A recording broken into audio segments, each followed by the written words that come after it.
धुरंधर film को different chapters में divide किया गया है। चैप्टर 1 का नाम है प्राइस ऑफ पीस। सीन के स्टार्ट में दिखाया गया है कि अजय सान्याल कंधार एयरपोर्ट में एक प्लेन के पास खड़े ही है। 30 दिसंबर 1999 का वक्त है।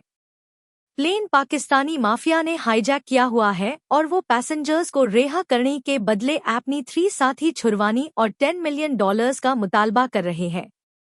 इंटेलिजेंस ब्यूरो के साथ minister of foreign affairs plane में जाकर हाईजैकर्स के मुतालबात मान लेते हैं। नेक्स्ट सीन 13 दिसंबर 2001 का दिखाया जाता है, जब कुछ पाकिस्तानी आतंकवादी घुसकर इंडियन पार्लियामेंट में अटैक कर देते हैं। अजय सान्याल पीएम के पास एक सजेशन लेके जाता है जिसमें 3 चीजें मेंशन है। एक तो ये कि मिडिल ईस्ट से दोस्ती की जाए, सेकेंडली पाकिस्तान को फाइनेंशियली बैंकरप्ट किया जाए और थर्डली धुरंधर। प्राइम मिनिस्टर का पर्सनल असिस्टेंट कहता है मिडिल ईस्ट से दोस्ती करना अभी बहुत मुश्किल है और पाकिस्तान को बैंकरप्ट करना भी पॉसिबल नहीं क्योंकि अनहाय अमेरिका की सपोर्ट हासिल है। हाँ, धुरंधर की सजेशन प्राइम मिनिस्टर को पसंद आई है, लेकिन ये काफी लॉन्ग टर्म की प्लानिंग है। अजय कहता है कि सर हमारे पास कोई और ऑप्शन भी नहीं है। अभी भी इसका प्लान ना किया तो पाकिस्तानी जो ऑलरेडी हमारी घर में घुस के मारते हैं वो हमारी हर चीज पे कब्जा कर लें जी। इधर ही चैप्टर 1 एंड हो जाता है। चैप्टर 2 का नाम है strangers in the land of shadows. 2004 का सीन है और अफगानिस्तान पाकिस्तान बॉर्डर तोरखम के नजदीक एक हेलीकॉप्टर लैंड करता है और इस हेलीकॉप्टर से रणवीर सिंह यानी कि हमजा अली मजहरी अपने कुछ साथियों के साथ उतारता है। वो लोग बॉर्डर के रास्ते पाकिस्तान में एंटर होते ही है। हमजा अली मजहरी कराची की बस में एंटर होकर कराची पहुंच जाता है और उधर काम की तलाश में है। अचानक कुछ लोग इसके पास आते हैं और इसी पैश्तून या बलोची समझकर खूब मारते हैं। गली में एक आदमी ये मंजर देख रहा होता है। वो तारास खाकर आयसी काम पे रख लेता है। अब हमजा एक जूस शॉप पे काम पे लग चुका है। हमजा अपने उस्ताद से कहता है कि वो रहमान डकैत के गैंग में शामिल होना चाहता है। उस्ताद यूजी कहता है अस के गैंग में शामिल होने के लिए लंबा इंतजार करना पड़ेगा।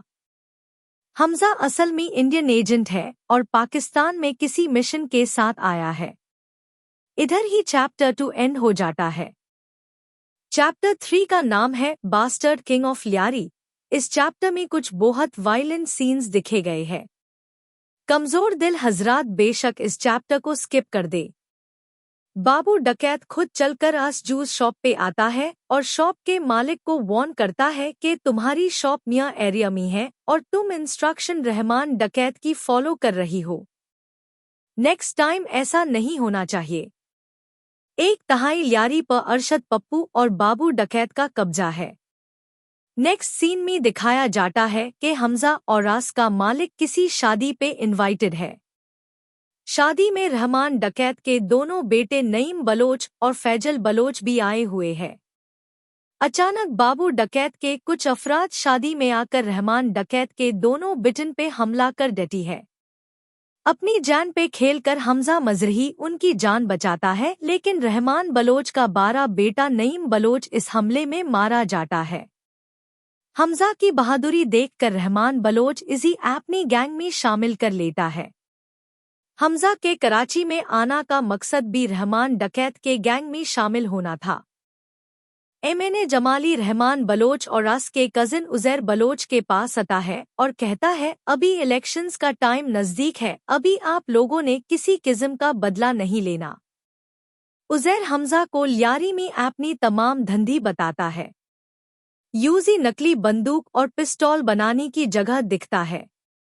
इसी जगह से प्योरी पाकिस्तान में नकली असला भेजा जाता है। उजैर का खास आदमी डोंगा हमजा को एसपी असलम के बैर में बताता है किस तरह बलोच उससे खौफ खाते हैं। रहमान बलोच बाबू डकैत से बदला लेने का इरादा करता है और बाबू डकैत और रस के गैंग को बीच चौराहे ऐसा इबरत का निशान बनता है कि पूरा लियारी काम जाता है। रहमान बलोच के लोग बाबू के गैंग को चुन चुन के ऐसी मौत डटी है जो आप सोच भी नहीं सकते। नेक्स्ट सीन में दिखाया गया है कि बर्गर बच्चों की एक डांस पार्टी चल रही है। इस पार्टी में यालिना और हमजा भी मौजूद है। अचानक पुलिस रेड की पर जाती है और सब लोग भाग जाते हैं। यालिना बहुत परेशान हो जाती है। हमजा यालिना को बाइक पे बिठाकर यूजियास के घर तक ड्रॉप करता है। रास्ते में आन दोनों के दरमियान कुछ अंडरस्टैंडिंग डेवलप होती है। हमजा यूजी अपनी बैरी में बताता है कि वो रहमान बलोच के गैंग का हिस्सा है, लेकिन यालिना को इससे कोई फर्क नहीं पड़ता। रहमान बलोच जावेद खनानी के नकली प्रिंटिंग प्रेस में आता है। जावेद रहमान की मुलाकात मेजर इकबाल से करवाता है। Major Iqbal inter services intelligence यानी कि ISI का आदमी है। इकबाल रहमान से भारी तादाद में असलहा खरीदना चाहता है जिसमें रूस और अमेरिका का नेम प्रिंटेड हो। इस काम में ISI का नेम बिल्कुल भी नहीं आना चाहिए। इसके बदले में इकबाल अनहाय भारी रकम देगा और नेक्स्ट इलेक्शन में ना सिर्फ सपोर्ट करेगा बल्कि इलेक्शन जितवा भी देगा। रहमान दातैक इस डील के लिए मान जाता है। ये असलहा मेजर इकबाल 3 अक्टूबर 2007 को इंडिया के खिलाफ उसे करने वाला है। रहमान की पीठ पीछे जावेद एमएनए जमाली को फोन कर देता है कि रहमान पूरे लियारी में कब्जा करके आपकी सीट छीनना चाहता है। जमाली कहता है कि इसी रास्ते से हटाने के लिए एक जिन को आजाद करना पड़ेगा। चैप्टर 5 है द जिन। संजय दत्त की एंट्री होती है जो कि SP चौधरी असलम का किरदार निभा रही है। चौधरी असलम डेजर्ट के किसी एरिया में जीप से उतारता है जहां पे कुछ बलोच इसका इंतजार कर रही है। ये अनहाय एक ड्रग डील के पैसे डीन आया है, लेकिन उधर सब बलोचों का मार देता है क्योंकि उन्होंने नकली ड्रग्स डिनाई की कोशिश की है। जमाली असलम को फोन करता है कि वो उससे मिलना चाहता है। चौधरी असलम जमाली के घर जाता है। जमाली असलम के जिम्मेदारी की सफाई का काम लगाता है और इसकी ड्यूटी बहाल कर देता है। असलम 7 साल से सस्पेंडेड था और इसी सस्पेंड भी जमाली ने ही करवाया था। चौधरी असलम ये रिस्पॉन्सिबिलिटी एक शॉट पे लेता है। वो कहता है कि मैं एक स्पेशल लियारी टास्क फोर्स बनाऊंगा और उसका ऑफिस भी सीक्रेट होगा। मेरे मामलात में कोई इंटरफियर नहीं करेगा और मैं अपने तरीके से काम करूंगा। जमाली मान जाता है। रहमान डकैत और उसके गैंग का बालूचिस्तान में शिरानी बहुत शानदार इस्तकबाल करता है। शिरानी से ये लोग असलहा बनवाती है जो कि शिरानी इन्हीं टाइम से पहली बना के दे देता है। रहमान डकैत सारा असलहा उजैर और हमजा की नागरानी में मेजर इकबाल तक पहुंचा देता है और खुद डोंगा के साथ किसी काम से दूसरी जगह चला जाता है। चौधरी असलम को पहली से मुखबारी है कि रहमान डकैत निकल चुका है, इसलिए वो नाका लगाकर खड़ा है और रहमान डकैत को अरेस्ट कर लेता है। दूसरी तरफ हमजा इकबाल से पूछता है कि आप लोग कल फिर इंडिया जा रही है हमला करने। इकबाल कहता है कि किसी ने हमारी मुखबारी इंडिया में कर दी है। इकबाल हमजा के कांधी पे हाथ रख के कहता है कि मुख पर भी धुंध लिया है हमने। इधर ही इंटरवल हो जाता है और चैप्टर 5 खत्म हो जाता है। चैप्टर 6 है द डेविल्स गार्डियन। इस चैप्टर में एक बहुत ही वायलेंट सीन है जो इस पूरी मूवी का इनफैक्ट सबसे ज्यादा वायलेंट सीन है, जहां मेजर इकबाल इंडिया के एक मुखबर को बुरी तरह मारता है। उजैर को फोन आता है कि रहमान को चौधरी असलम ने अरेस्ट कर लिया है।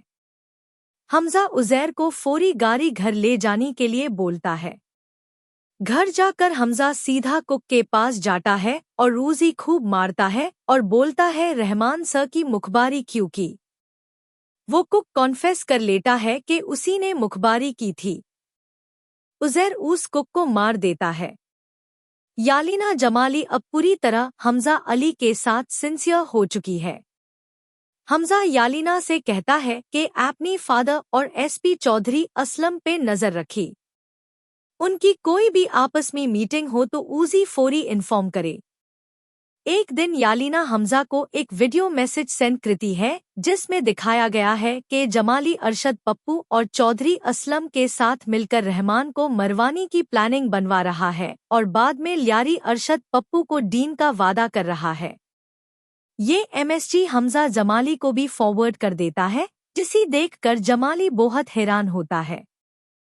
हमजा जमाली को फोन करके कहता है कि अगली 1 घंटे में रहमान बलोच को शेर शाह पुल पे जिंदा भेज दे वरना ये वीडियो वो पूरे मीडिया पे चालवा देगा। जमाली असलम को फोन करके रहमान को ना मानी का कहता है, लेकिन असलम आवाज ना आने का बहाना बना के फोन काट देता है।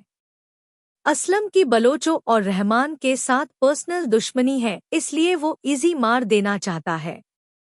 जमाली हमजा को फोन करके कहता है कि असलम नहीं मान रहा, जिस पे हमजा लियारी टास्क फोर्स का पता पूछता है।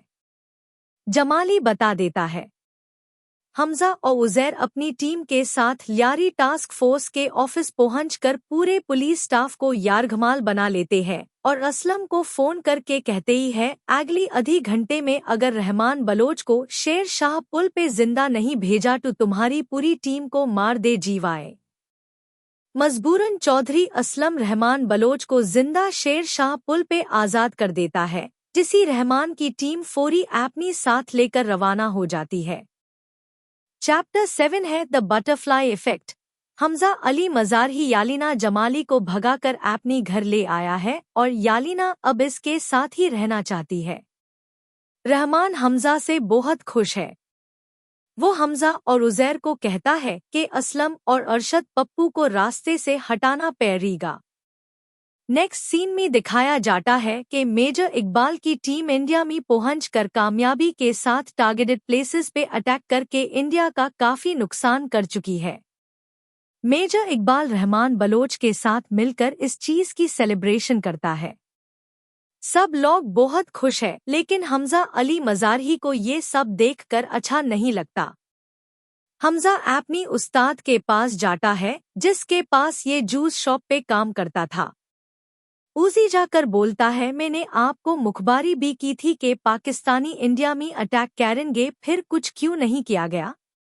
उस्ताद कहता है कि मुखबारी 3 अक्टूबर की थी और अटैक 26 नवंबर 2008 को हुआ है। इस अटैक में अजमल कसाब भी पकड़ा गया है। नेक्स्ट सीन में 2009 का एक जलसा दिखाया गया है।